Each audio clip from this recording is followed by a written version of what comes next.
आज हम आजादी दिवस मना रहे हैं, लेकिन यह आजादी हमें उपहार में नहीं मिली है। इसके लिए एक लंबी यात्रा करनी पड़ी है, आजादी की यात्रा। इस यात्रा में हजारों लाखों लोगों ने अपनी जान की कुर्बानी दी।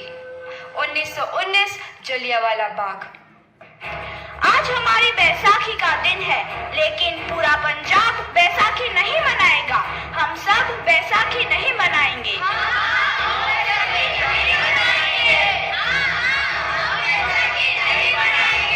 जब तक हम अंग्रेजों को भारत से बाहर नहीं निकाल देते, पूरा पंजाब बैसाखी नहीं मनाएगा।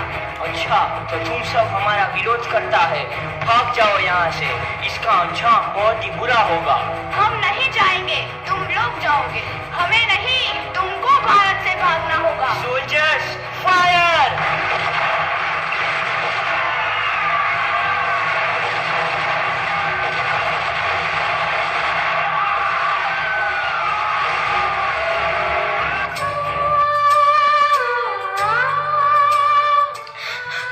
ये जमीन हमारी, ये धरती हमारी, ये खेत हमारे।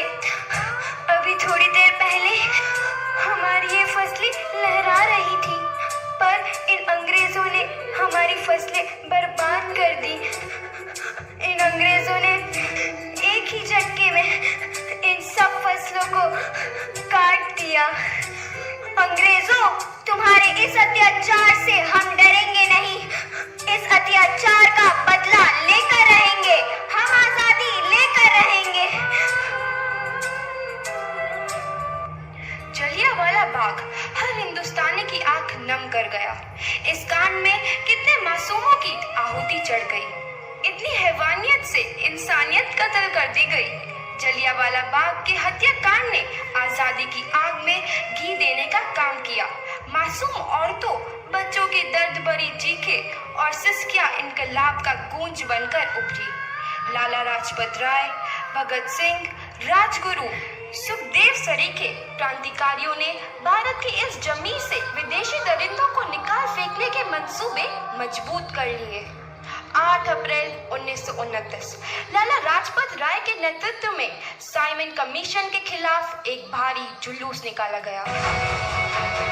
Simon commission, Simon commission, Simon commission, Simon commission, Simon commission, Simon commission,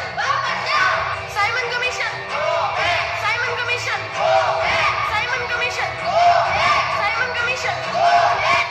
बेवकूफ इंडियंस, तुमको हमारी बात समझ में नहीं आती। Stop this. Simon commission. नहीं मानता। आई से स्टॉप दिस। लाला जी, आप आगे बढ़ो, हम आपके साथ हैं। लाला जी, संघर्ष करो, हम आपके साथ हैं। लाला जी, संघर्ष करो, हम आपके साथ हैं। लाठीचार्ज करो।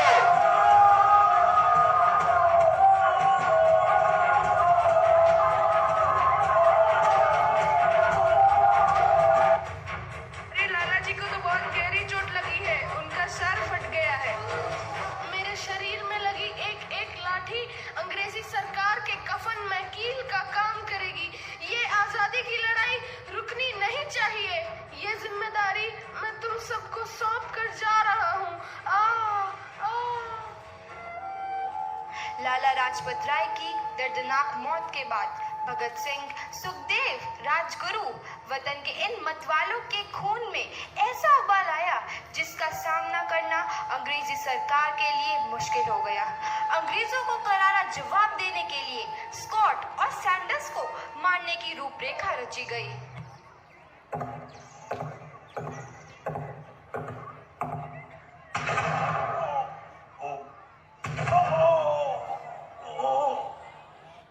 सैंडर्स मारा गया। चारों तरफ तहलका मचा था। दीवारों पर लिखा था, लाला जी की मौत का बदला ले लिया गया है। भगत सिंह समेत सभी वहां से फरार हो गए। 8 अप्रैल 1929 दिल्ली में ब्रिटिश सरकार की सेंट्रल लेजिस्लेटिव असेंबली की बैठक में 2 बम धमाके की आवाज सुनाई दी।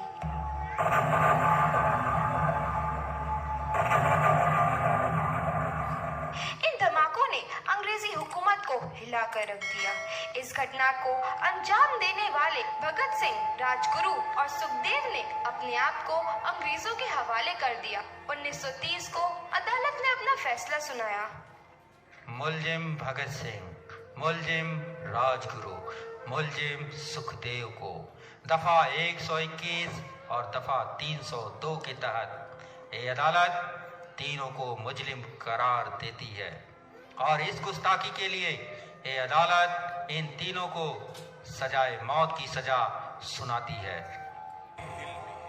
सरफरोशी की तमन्ना अब हमारे दिल में है, देखना है जोर कितना बाजुए कातिल में है।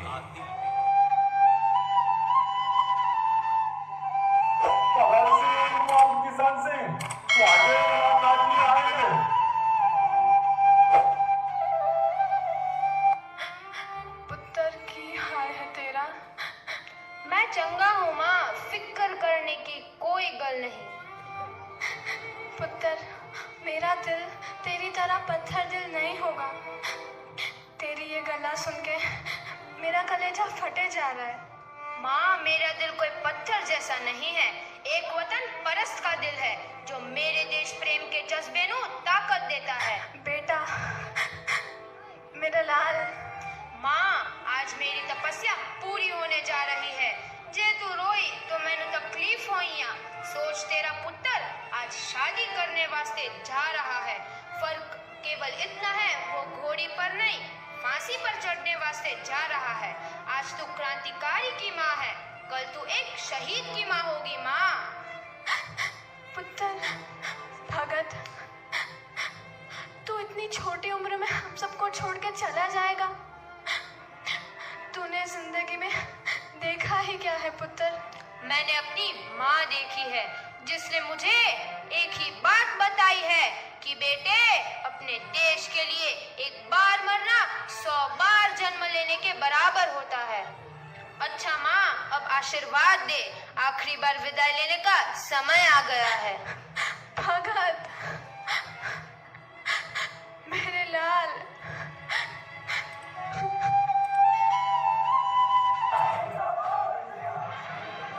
भगत सिंह, तुम्हारी कोई आखिरी ख्वाहिश? हमारे हाथ खोल दिए जाए। हम तीनों दोस्त एक दूसरे से गले मिलना चाहते हैं। उनके हाथ खोल दिए जाए।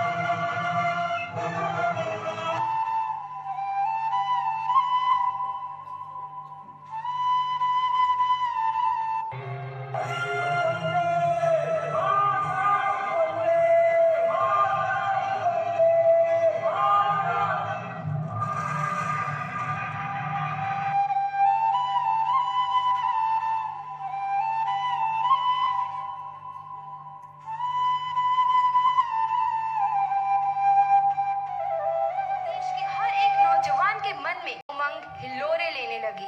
अंग्रेजों भारत छोड़ो का नारा जोर पकड़ रहा था। सबने एक आजाद भारत का सपना देखना आरंभ कर दिया था। हर कोई अपने अपने ढंग से इस महायज्ञ में अपनी आहुति दे रहा था। सुभाष चंद्र बोस, रानी लक्ष्मीबाई, तात्या टोपे और मंगल पांडे जैसे शहीदों की कुर्बानी रंग लाई। 15 अगस्त 1947 को भारत आजाद हुआ।